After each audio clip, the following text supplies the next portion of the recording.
एक दिन की बात है, जब सूरज ढल रहा था और चांद उग रहा था, तो सूरज ने चांद से पूछा, अरे भाई, एक बात बताओ, तुम जब भी आते हो तो कोई तुम्हें प्रणाम क्यों नहीं करता?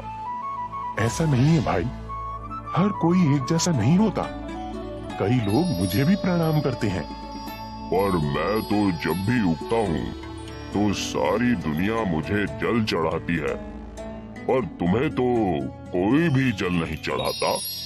सूरज और चंद्रमा की ये बातें बेलापुर गांव के लोग सुन रहे थे।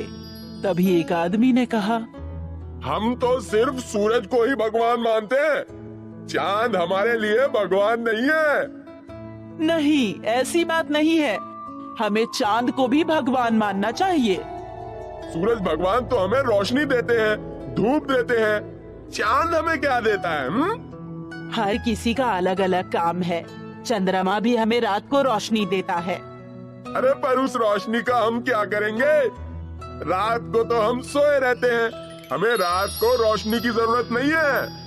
पर चांद का होना भी जरूरी है। हमें चांद की जरूरत नहीं है। अगर चांद नहीं भी होगा तो हमारी जिंदगी में कोई भी फर्क नहीं पड़ेगा। उसका होना और ना होना एक ही बराबर है। इस आदमी और औरत की बात चांद और सूरज दोनों सुन रहे थे। ये बातें सुनकर सूरज खुश हो गया और चंद्रमा थोड़ा उदास हो गया। सूरज ने चांद से कहा, देखा, बेलापुर के लोग भी मुझे भगवान मानते हैं और तुम्हें कुछ भी नहीं। ये लोग मेरी पूजा करते हैं। पर मैं भी तो इन्हें रोशनी देता हूँ। अगर मैं ना रहूं तो इन लोगों की जिंदगी अस्त व्यस्त हो जाएगी। कोई बात नहीं, वैसे भी इन लोगों को तुम्हारी जरूरत नहीं। अगर ऐसी बात है तो ठीक है, मैं अब से आऊंगा ही नहीं। चंद्रमा गुस्सा होकर वहां से चला जाता है। चंद्रमा के जाने के बाद बेलापुर में रात को अंधेरा छा जाता है। वैसे तो आसमान में कुछ तारे हैं, पर इनकी रोशनी बहुत कम है। अंधेरा इतना गहरा है कि किसी को कुछ भी दिखाई नहीं देता। अब खेतों में बुआई का वक्त आ चुका था, इसलिए किसानों को सुबह जल्दी उठकर बुआई के लिए जाना था, पर चांद के न होने से गहरा अंधेरा था। अरे उठ जाओ, आज खेत की बुआई करनी है ना, जल्दी चलो, नहीं तो बाद में तेज धूप हो जाएगी और फिर गर्मी में काम नहीं हो पाएगा। हाँ, खेत की बुआई तो करनी है, पर अभी रात है, बाहर बहुत घना अंधेरा है।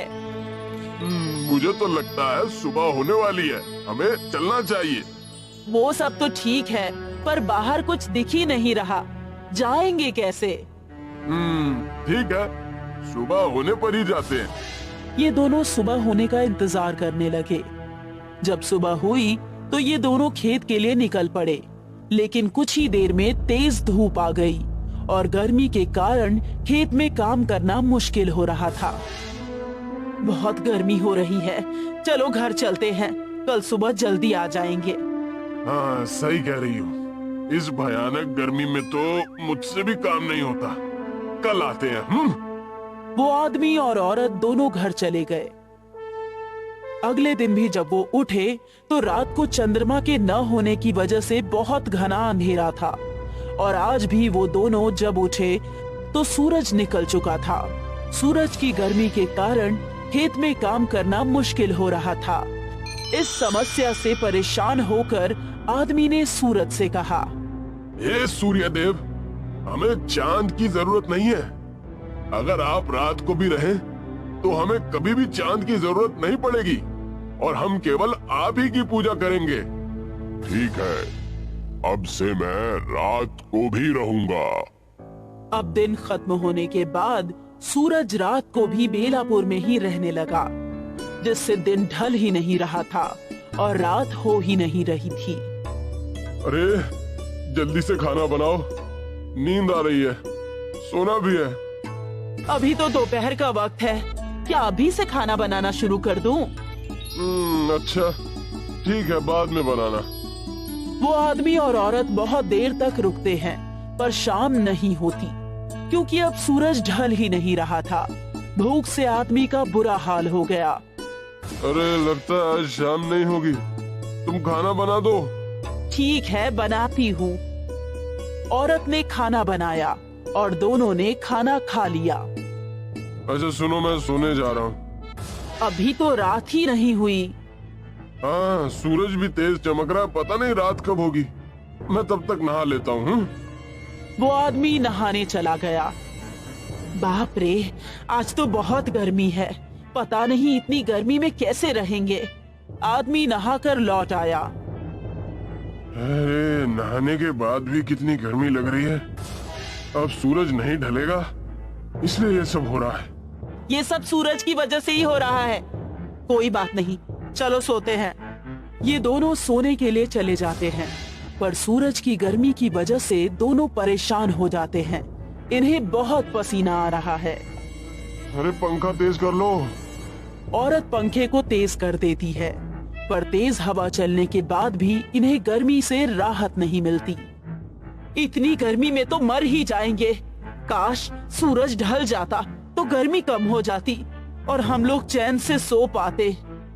अरे अब तो ये गर्मी बर्दाश्त के बाहर हो गई है। मुझे भी लगता है कि हमें चांद की जरूरत है। चलो जाकर सूर्य देव से बात करते हैं। हाँ ठीक है, चलो। ये दोनों बाहर छत पर आते हैं।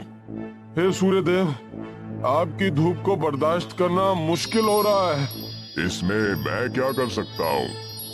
तुम ही ने कहा मुझे रात को रुकने के लिए, इसलिए मैं रुका हूँ।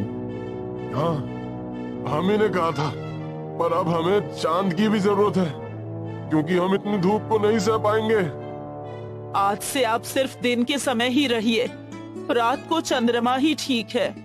ठीक है, जैसी तुम्हारी मर्जी। अब से मैं रात को नहीं आऊंगा। अब औरत और आदमी चंद्रमा को पुकारने लगे। हे चंद्रदेव, मुझसे गलती हो गई, मुझे माफ कर दीजिए। हमें आपकी भी जरूरत है। हे चंद्रदेव, आप वापस आ जाइए। जिस तरह दिन में सूरज की जरूरत है, उसी तरह रात में चांद की भी जरूरत है। इन दोनों के बुलाने पर चंद्रमा वापस आ जाता है। चंद्रमा को देखकर ये दोनों बहुत खुश होते हैं और उन्हें प्रणाम करते हैं। हे चंद्रदेव, जिस तरह हम हमेशा सूरज को जल चढ़ाते हैं और उनका स्वागत करते हैं, उसी तरह आज से हम लोग आपका भी स्वागत करेंगे। ठीक है, अगर तुम्हें मेरी जरूरत है तो मैं तुम्हें रोशनी जरूर दूंगा। मुझे माफ कर दो भाई, मेरी तरह तुम भी इस दुनिया के लिए बहुत जरूरी हो।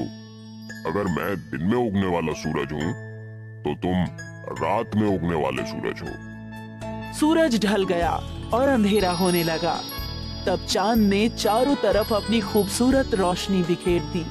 आदमी और औरत दोनों ने चांद को प्रणाम किया और उनका स्वागत किया और दोनों चैन की नींद सो गए। सीख, इस दुनिया में हर चीज का अपना महत्व है। हमें किसी भी चीज के महत्व को कम नहीं समझना चाहिए।